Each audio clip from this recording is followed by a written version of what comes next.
Hey, I'm Dr. Natalie Nicole, your upgrade consultant, and today's Transformation Tuesday is personal.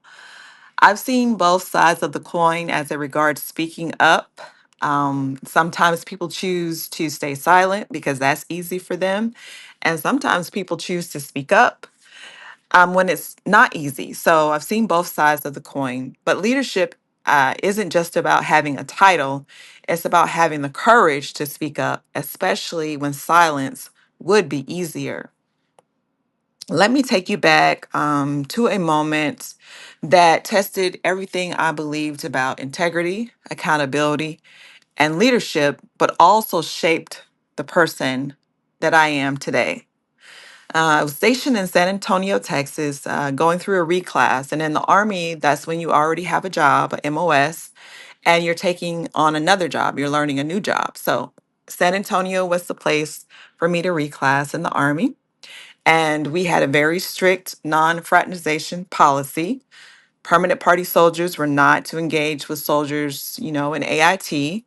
That's advanced individual training, especially if we weren't in their chain of command. So that means we didn't hang out on the weekends, we didn't hang out after class, they didn't call us, we didn't call them, things of that nature.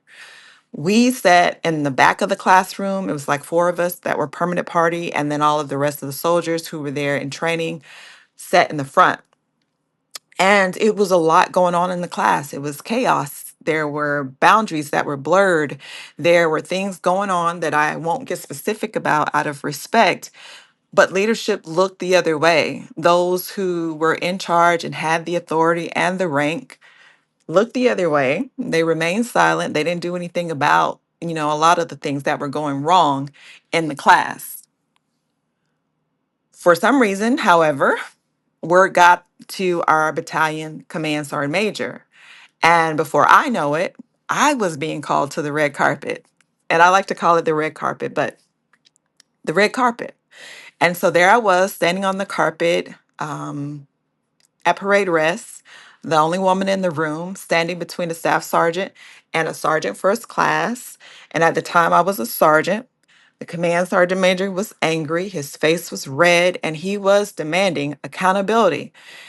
And in my mind, I was wondering, what was I doing there? I couldn't understand for the life of me how I was on the red carpet as opposed to the people who actually had authority. There at parade rest, and then the sergeant major asked why I hadn't policed behavior, certain behaviors that were going on in the classroom.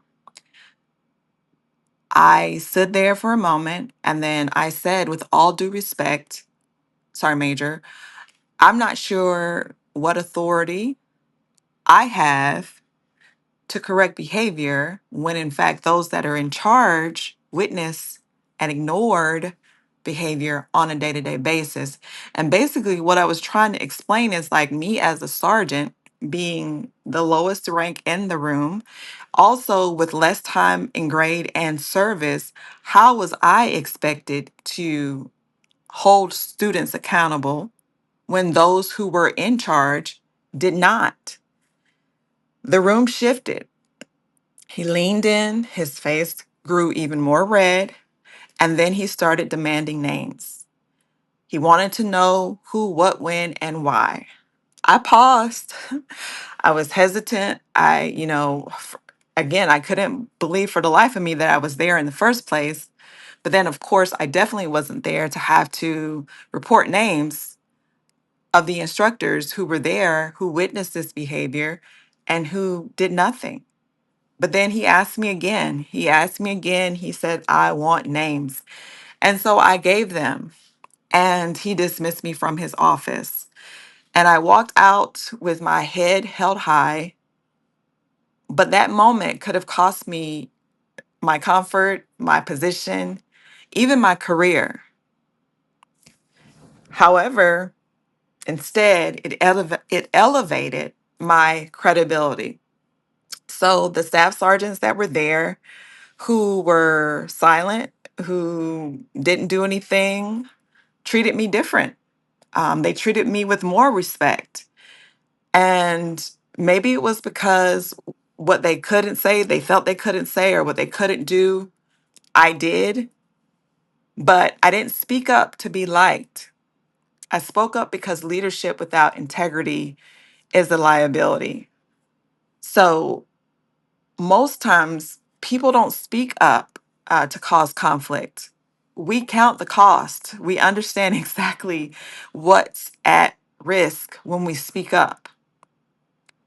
So it takes faith to challenge complacency when it's easier to conform. It takes faith to confront dysfunction when others stay silent.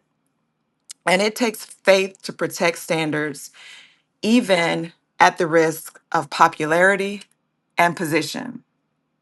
So I challenge you to speak up with strategy, speak up with integrity, and speak up with spiritual alignment because comfort won't drive change, conviction will.